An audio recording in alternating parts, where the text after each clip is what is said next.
Welcome to our YouTube channel. If this is your first time of being here, I am Christy, and here we discuss family, we discuss relationship, we discuss parenting, and we discuss everything surrounding marriage and family.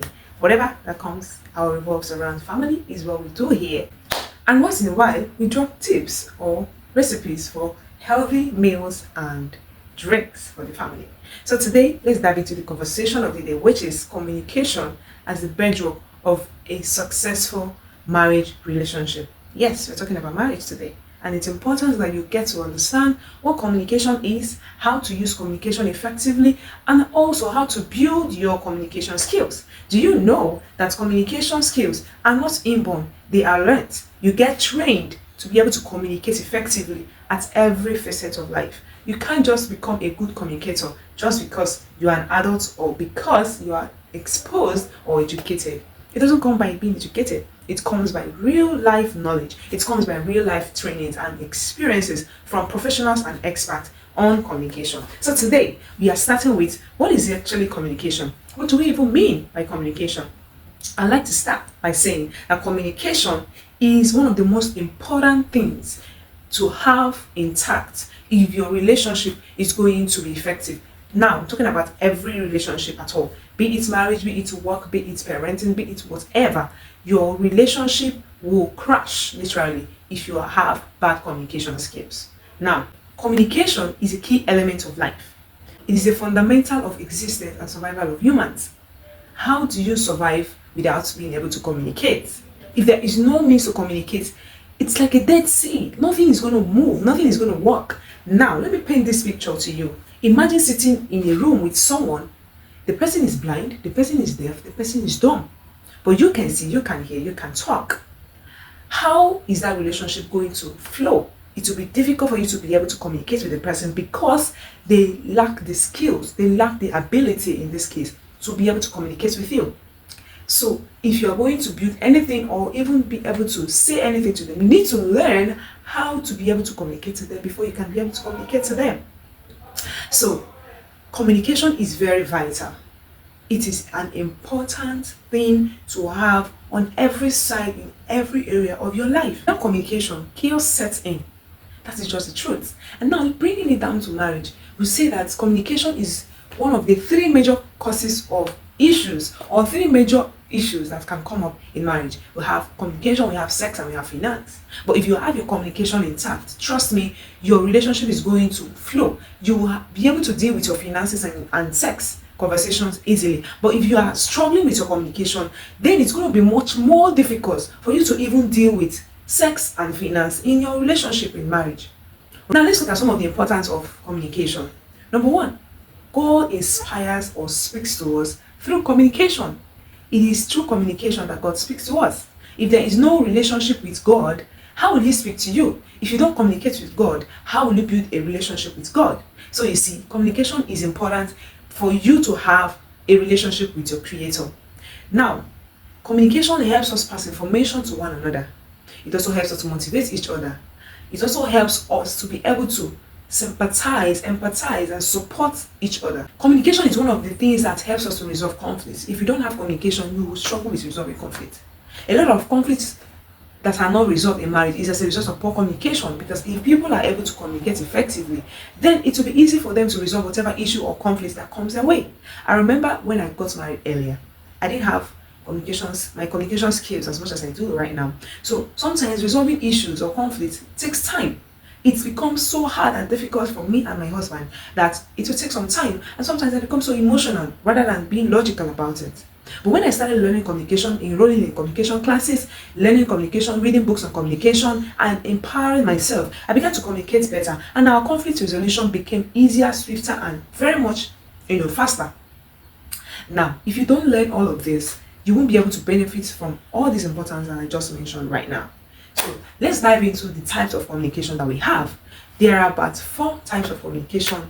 We have the verbal communication, we have the non-verbal communication, we have the written communication, and we have the visual communication. Now, the verbal communication is when you talk to someone, you say what you want, you mean by talking. Literally by talking while the next person listens to you. And then the non-verbal is by body gestures, body movement, the tone of your voice, the raise of your eyebrows, the turning of your eyes, and all of that. the way you shake your head, all of those are non-verbal. While you may not have spoken a word, you have said something with your body language. We call it the silent voice. Yeah. Now we also have the written communication. When you write in a paper, in a tablet or whatever to someone that you want to communicate something to, that is written communication. And then we have the visual communication, the expression. You show someone, this is that. You don't need to say it, but when they see it, they know, okay, this is what this person wants, this is what this person means. But of all the 4 types, verbal seems to be the most common that we have among people. Do you know that communication is 5% of verbal and 95% non-verbal? Yeah, you're shocked, right? Yes. The things you don't say communicate heavier than the words you actually say. The tone you said it, the manner in which you said it, the pitch you used to say it, they all count for what it is that you're trying to communicate. So when your mind is going through difficult time, you need to check your communication. How well do you communicate with your spouse? How long does it take you guys to resolve your conflict? How long does it take you guys to sort out your issues? How do you say difficult things to your spouse without causing chaos or without hurting their feelings? Do you know that there is such thing as difficult conversation? Yes, there's some conversation that are difficult to have. For instance, your partner is, you're having, you're being intimate with your spouse, but they're not really getting it. They're not getting it to the point you want it. And how do you say that to your spouse without hurting their feelings? You need to learn how to pass that message in a respectful, loving, and gentle manner. And so the words you will say may not really mean so much as the way you and the manner with which you said it, the tone you use, the pitch you use, the way your body language communicated that is speaking louder than whatever it is that you must have said. All right. So it's important that you begin to look at your communication skills deeply and properly to be able to know what to say, when to say, how to say it. That brings me to the next point. In the line of communication, there is what to say, there is when to say, and there is a how to say it. So you don't just end with knowing what to say. You need to learn when to say that thing that you want to say. And you need to know how to say what it is that you want to say.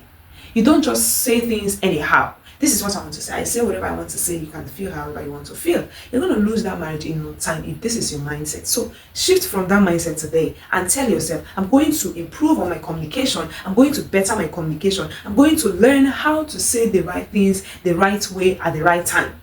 Right? Because you can actually mean well, but the atmosphere, the environment, the timing might be totally wrong, and so you're going to lose that person that you want to communicate with. You're going to upset them rather than communicating what you want gently.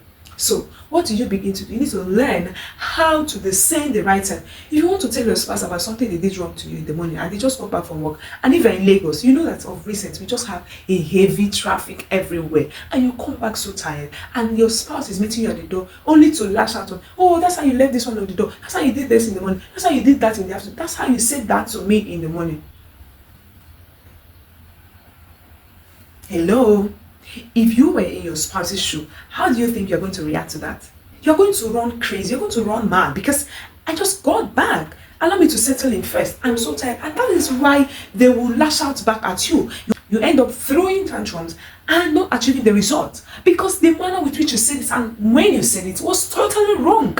And so you wouldn't blame your spouse if they react negatively to what you have to say.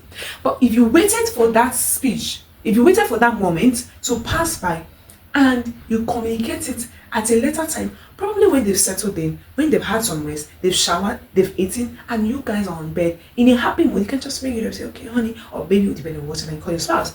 I just wanted to mention something that happened earlier in the day. I felt this way when you said this to me in the morning. Please, I would like you to look at it again. It made me feel really hot. Now, if someone speaks to you in this manner that I just said, why wouldn't you listen to them? Of course you will listen to them, because they made a lot of sense and they also respected you even though they were communicating displeasure to you. Alright, so this is something you need to look at critically if you are working on your journey of making your marriage work better. So communication is at the bedrock. You can't take away communication. How did God scatter the plan of building the Tower of Babel? He just struck them with different languages. And when people don't speak the same language, they are going to struggle to communicate. That is one thing you need to learn. And if there's something you need to take out of this message or this video today, it is that you need to speak the same language of communication with your spouse. Your spouse cannot be saying one thing and you're saying another thing. That is why you need to learn together. That is how to get there. To be able to speak the same language with your spouse, you need to be able to learn together. Have the same source that is teaching you what it is that you do. Don't be learning and your spouse is just hovering everywhere, thinking that they know it all. And even if that is their school of thought, that they know what they're doing, you can subtly keep bringing in, change yourself, and they will begin to see that there's something about my spouse, and they will embrace whatever it is that you're learning and become better. So this is where we'll end this conversation today. I hope you've picked up something valuable in this video today and you're going to run with it. Don't just listen and say this was a good video and it ends there. Do something today. Enroll in a course. Look for people that teach on communication. Find books that teach on communication. Improve on yourself. Improve on your communication. Implement whatever you learn, just like you've heard in this video. Go back and check yourself. Ask yourself questions. Begin to work on yourself. Begin to do something about it. And you will see that your life will make sense much more than you can ever imagine. And your marriage, more importantly, will begin to thrive and begin to blossom more than you can ever imagine. So thank you for watching to the end of this video, and please ensure that you like this video, comment, share with us how your communication has helped you in grooming or making your marriage better. And also share this video with someone out there who you think needs this message. Don't forget to subscribe if this is your first time or you haven't subscribed yet. Let's hit 150 subscribers in no time. I'll see you again in our next video. Thank you for watching to the end of this video, and bye.